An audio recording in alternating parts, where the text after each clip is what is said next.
La région Sud vous présente Planète Locale.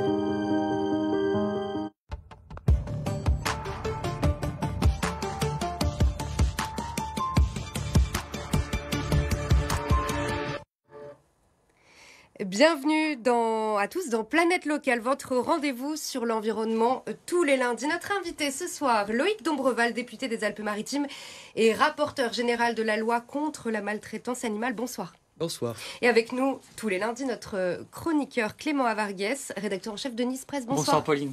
Loïc Dombreval, vous avez porté cette loi en novembre dernier. Elle a été adoptée et elle nous concerne tout particulièrement sur la Côte d'Azur. Vous allez le voir parce qu'elle interdit la détention des cétacés dans les delphinariums d'ici 5 ans.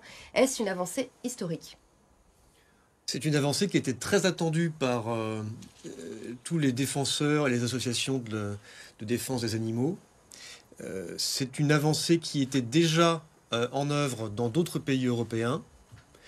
Et c'est incontestablement, donc sur ce sujet, oui, effectivement, une avancée pour les conditions de vie de ces animaux qui vivent dans un environnement extrêmement pauvre. Quand vous avez affaire à un animal dans un zoo, par exemple, je ne parle pas de tous les zoos, mais des meilleurs zoos. Vous avez un environnement qui est dit enrichi. Il y a des arbres, des plantes, des choses. Voilà. Dans un bassin d'orques ou de dauphins, c'est du béton. Voilà. Et donc ces environnements sont extrêmement peu riches, ne développent pas leur capacité cognitive, sont très éloignés de l'environnement naturel dans lequel ils vivent quand ils sont en liberté.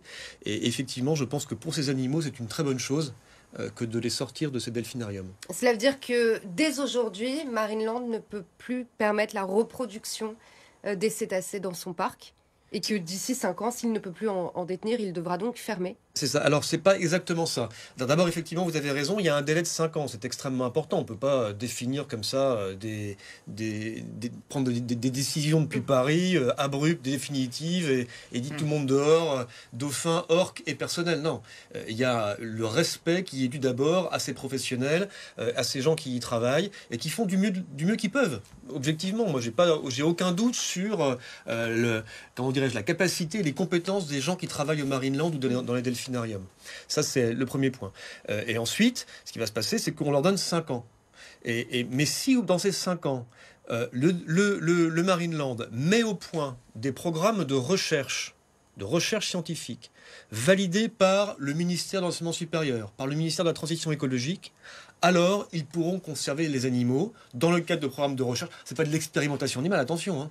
C'est de la recherche pour, par exemple, résoudre des problèmes qu'on connaît particulièrement bien sur nos côtes, malheureusement, qui sont les échouages de dauphins.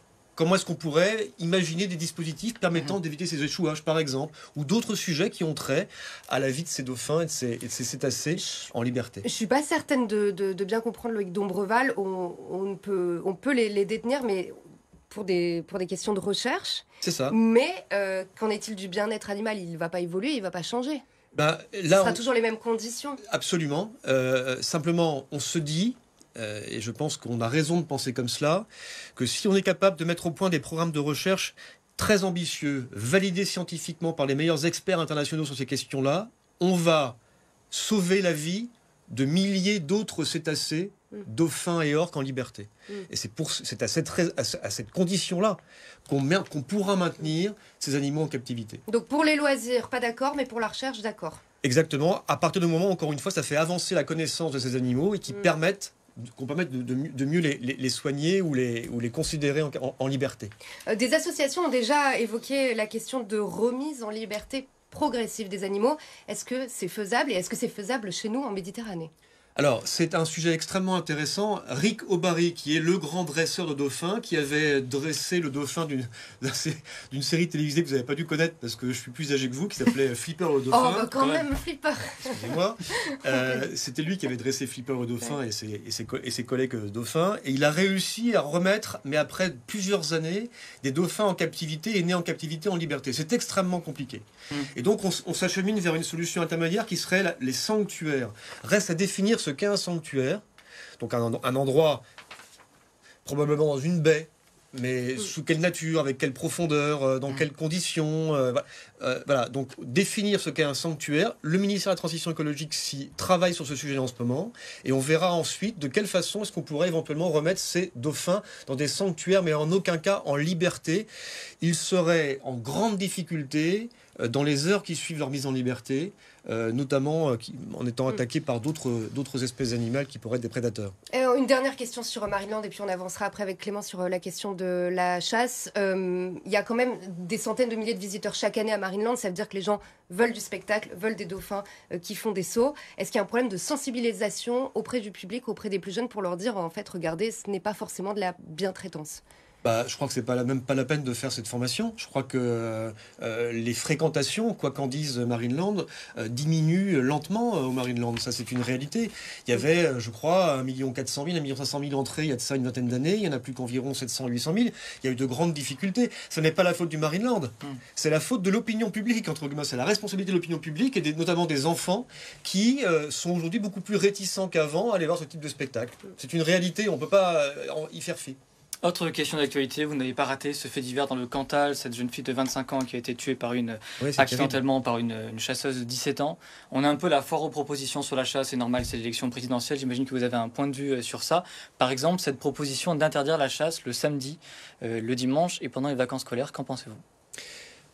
Je pense plusieurs choses. D'abord, dans ma circonscription, qui est une circonscription rurale, à laquelle je parle régulièrement, quotidiennement aux habitants, qui habitent en zone rurale, à la campagne. Ils me disent eux-mêmes qu'ils sont aujourd'hui autour de Vence, je le rappelle. Autour de Vence, mais enfin, en allant jusqu'à Entrône, en allant jusqu'à Escragnol, Salagriffon, et voilà, et ces petits villages, et Lieuche, et tous ces petits villages qui font notre département et la France.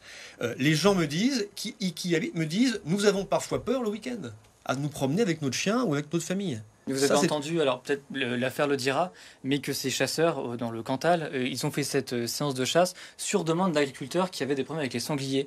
Donc on parle de l'aspect loisir sur la chasse. Il y a des moments où les chasseurs sont appelés pour une utilité, on va dire. Du coup, comment répondre à ce besoin-là qui émane des agriculteurs ? D'abord, c'était effectivement une battue administrative, donc sous la réquisition du préfet.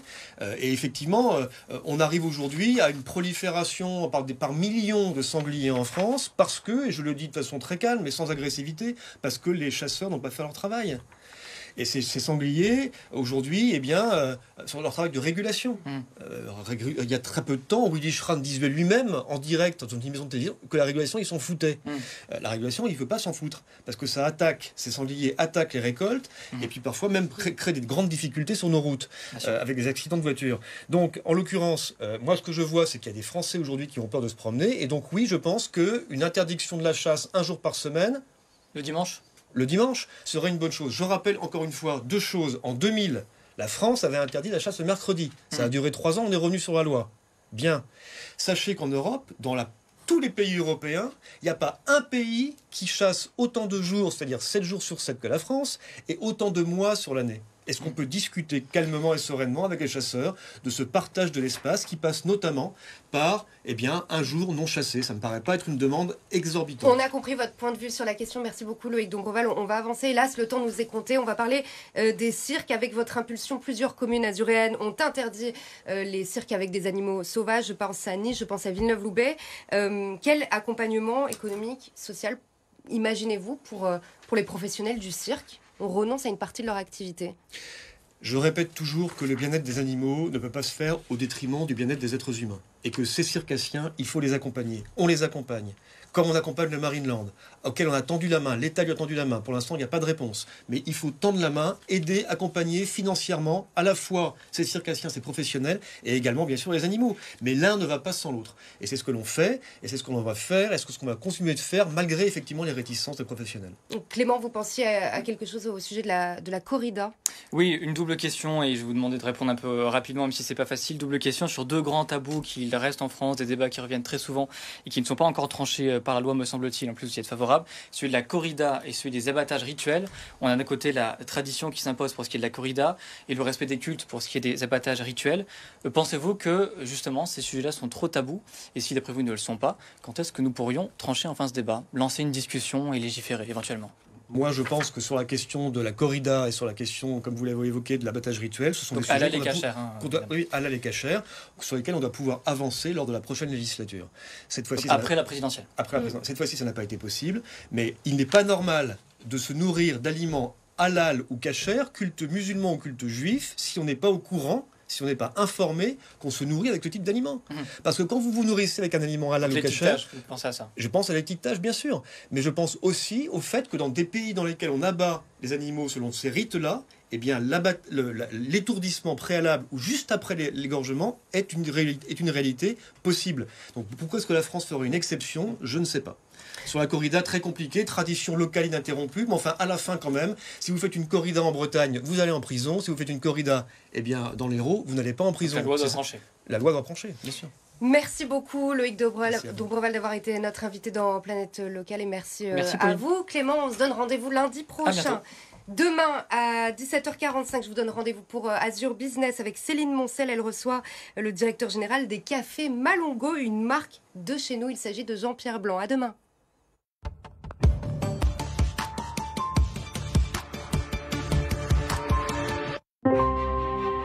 C'était Planète Locale avec la région Sud.